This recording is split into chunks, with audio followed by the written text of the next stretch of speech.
मित्रों, आज भी हम ऐसे समाज में जी रहे हैं जहां केवल पुरुष को ही महत्व दिया जाता है। आज भी जब लोगों के घर में बेटी का जन्म होता है तब उनके घर के सारे सदस्यों में मायूसी छा जाती है।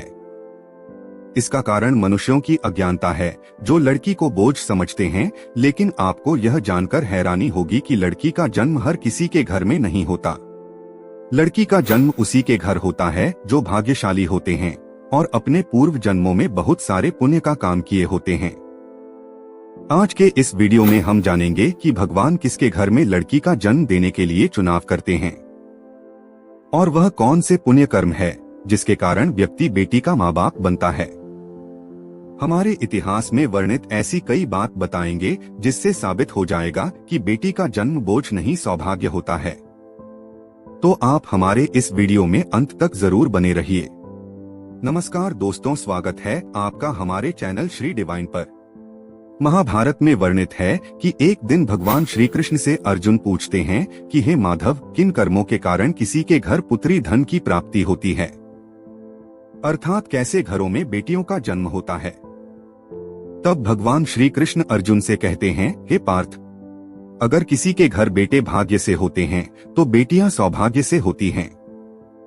और जो भी स्त्री या पुरुष अपने पूर्व जन्म में बहुत सारा पुण्य कार्य किए होते हैं, उन्हें ही एक बेटी के माता पिता होने का सौभाग्य प्राप्त होता है। इतना ही नहीं, बेटियों के जन्म के लिए उन्हीं घरों को चुना जाता है जो बेटियों का भार सहन कर सके, क्योंकि तीनों लोकों में स्त्री अर्थात बेटियां ही ऐसी होती है जिसका भार हर कोई सहन नहीं कर सकता। वो बेटियां ही होती है जो घर वालों और अपनों की खुशी के लिए अपना हर एक चीज न्यौछावर कर देती हैं। अर्जुन, लेकिन जिस दिन इस सृष्टि में बेटियों का जन्म लेना रुक जाएगा, उस दिन सृष्टि भी ठहर जाएगी और इस सृष्टि का अंत हो जाएगा। मित्रों, भगवान श्री कृष्ण के इन बातों पर गौर किया जाए तो उनका कहा बिल्कुल सही है, क्योंकि अगर इस सृष्टि में बेटियां नहीं होगी तो किसी का भी वंश आगे नहीं बढ़ सकता। आपने भी कई लोगों को कहते हुए जरूर सुना होगा कि जिस घर में बेटी का जन्म होता है वो घर स्वर्ग के समान होता है, क्योंकि बेटा तो केवल एक कुल को रोशन करता है, लेकिन बेटियां दो कुलों को रोशन करती हैं। माता पिता के घर वह एक बेटी के रूप में अपना उत्तरदायित्व निभाती है, तो ससुराल आकर बहू के रूप में अपनी पूरी कर्तव्य का पालन करती हैं। दोस्तों, आजकल आप सुनते ही होंगे कि बेटियां या फिर बहू परिवार में किसी की मृत्यु हो जाने पर उसका पिंडदान नहीं कर सकती, लेकिन यह बिल्कुल भी सही नहीं है, क्योंकि रामायण में बताया गया है कि प्रभु श्री राम के पिता राजा दशरथ की जब मृत्यु हो गई तो माता सीता अर्थात राजा दशरथ की बहू ने ही उनका पिंडदान किया था, जिससे उन्हें जन्म मरण के इस चक्र से मुक्ति मिल गई थी। इतना ही नहीं, हिंदू धर्म शास्त्रों में बताया गया है कि बेटियां भी अपने पिता के नाम का पिंड दान कर सकती हैं। वहीं अगर ससुराल पक्ष में कोई पुत्र नहीं है तो इस स्थिति में बहू भी पिंडदान कर सकती है। इसलिए मित्रों, वो लोग बहुत ज्यादा किस्मत वाले माने जाते हैं जिनके घर एक बेटी का जन्म होता है। वही वो प्रबल किस्मत के होते हैं जिनके घर एक से ज्यादा बेटियां जन्म लेती हैं। शायद यही कारण है कि बेटियों को लक्ष्मी का दर्जा दिया गया है। बहुत से लोगों की सोच होती है कि बेटी है तो बिना समय गवाएं और पढ़ाई में पैसे खर्च किए जल्द से जल्द शादी कर दो, लेकिन यह छोटी सी सोच बेटी के भविष्य को बर्बाद कर देती है। जरा सोच कर देखिए, एक बच्चे के मन में कितने सपने होते हैं। उसे कुछ हासिल करना है, उसे कुछ बनना है, लेकिन यह सपने केवल सपने बनकर रह जाते हैं। इसलिए अपने बेटियों को सपने पूरे करने देना चाहिए। उन्हें जीवन में हर वो खुशी दें जो उन्हें मिलनी चाहिए।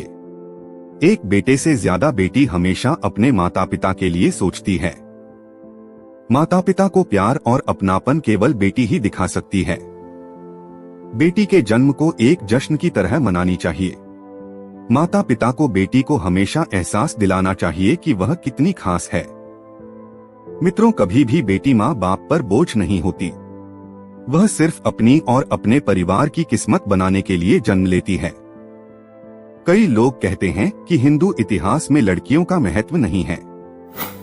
धन की देवी लक्ष्मी हो, दुर्गा हो या घोर रूप में महाकाली, नारी सर्वस्व पूजी गई हैं। दोस्तों, कहते हैं ना कि हमारी लड़कियां लड़कों से कम नहीं, यह बात इतिहास में भी मिलता है। वशिष्ठ जी की पत्नी अरुंधति ने वरुण और इंद्रदेव को ब्रह्म ज्ञान का ज्ञान दिया था। सभी धनुर्धर की भांति द्रौपदी भी शस्त्र विद्या जानती थी। महाभारत में वर्णित है कि द्रौपदी अर्थशास्त्री थी और युधिष्ठिर के राज कार्य में सहयोग करती थी। ये गलतफहमी है कि हिंदू धर्म में लड़कियों की इज्जत नहीं की जाती थी। द्रौपदी के वस्त्र छूने पर पूरे कौरव मिट गए और माता सीता के हरण से सोने की लंका जला दी गई। मित्रों, रामायण में जब भगवान शिव धनुष को तोड़ते हैं तो राजा जनक विवाह के लिए दशरथ जी को बुलावा भेजते हैं। दशरथ जी आकर जनक जी को प्रणाम करते हैं। वैसे तो दूल्हे के पिता को नमस्कार नहीं करना चाहिए, इसलिए जब जनक जी मना करते हैं कि आप दूल्हे वाले हैं, बड़े हैं, तब दशरथ जी कहते हैं कि बड़े तो आप हुए क्योंकि आप दाता हैं और मैं याचक। हाँ दोस्तों, लड़की के पिता को गर्व करना चाहिए कि वह देने वाला है। शास्त्रों में बताया गया है कि मृत्यु के बाद पुत्र पिंडदान करे तभी पिता को मुक्ति मिलती है। परंतु एक लड़की के पिता जब उसे अच्छा वर देखकर ब्याह देते हैं तभी उनकी 21 पीढ़ियों को मुक्ति मिल जाती है। इसलिए हमेशा अपने उस बेटी को प्यार दें जिसने आपके घर में जन्म लेकर आपको पुण्य का भागी बनाया है। मित्रों, एक कथा के अनुसार दो मित्र लंबे समय के बाद एक दूसरे से मिले। एक दोस्त ने दूसरे से उसका हाल पूछा तो जवाब में उसने कहा कि मेरे हाल तो एकदम मस्त है और हो भी क्यों ना, मेरे 2 बेटे जो हैं। तभी वह अपने दोस्त से पूछता है कि तेरे घर में कितने बच्चे हैं। दोस्त मुस्कुराते हुए खुशी के साथ बताता है कि मेरे घर में तो 2 बेटियां हैं। उसका दोस्त भगवान का शुक्रिया अदा करता हुआ कहता है, मैं धन्य हूं, मेरे घर बेटियां नहीं हैं। यह बातें सुनकर दूसरे दोस्त की आंखों में आंसू आ गए। तभी उसकी बेटी पिता के मित्र से कहती है कि अंकल, भगवान हमेशा भाग्यवान को ही बेटी देते हैं, कभी गरीब को बेटी के रूप में माता लक्ष्मी नहीं देते। मित्रों, भगवान केवल उसी को पुत्री का सुख देते हैं जिसके अंदर पालने की सामर्थ्य होती है, जो गरीब होकर भी अपनी बेटी को पाल सकता है। एक बार स्वामी विवेकानंद वैष्णो देवी की सीढ़ियां चढ़ रहे थे। बगल से एक किसान अपनी बेटी को कंधे में बिठाकर सीढ़ियां चढ़ रहा था। तभी स्वामी विवेकानंद जी ने कहा कि बाबा, आपकी बेटी का बोझ आपको लग रहा होगा, इसको मैं उठा लेता हूं और माता वैष्णो के दरवाजे तक ले चलता हूं। तब किसान ने स्वामी विवेकानंद से कहा कि बेटी कभी भी बाप के कंधे पर बोझ नहीं होती। बेटी अगर बाप के कंधे पर हो तो बाहर के बोझ को हल्का कर देती है। दोस्तों, बेटियां कभी भी धन की भूखी नहीं होती, वह सिर्फ मान और सम्मान की भूखी होती हैं। अब आप यह जरूर सोच रहे होंगे कि कौन से कर्म करने के बाद किसी के घर में बेटी जन्म लेती है। गरुड़ पुराण में बताया गया है कि जो मनुष्य सदा ही पुण्य करता है और दान धर्म करता है, उसी को अगले जन्म में स्त्री रत्न पुत्री रूप में प्राप्त होती है। यदि आपकी कोई बेटी नहीं है तो आप किसी सगे संबंधी या किसी गरीब की बेटी को पढ़ाने मदद कर सकते हैं और उसके विवाह करवा सकते हैं, जिससे पूर्ण रूप से पुण्य का फल मिलता है। मित्रों, आज आपने जाना कि बेटी का जन्म किसके घर में होता है और कौन से कर्म करने से बेटी पैदा होती है।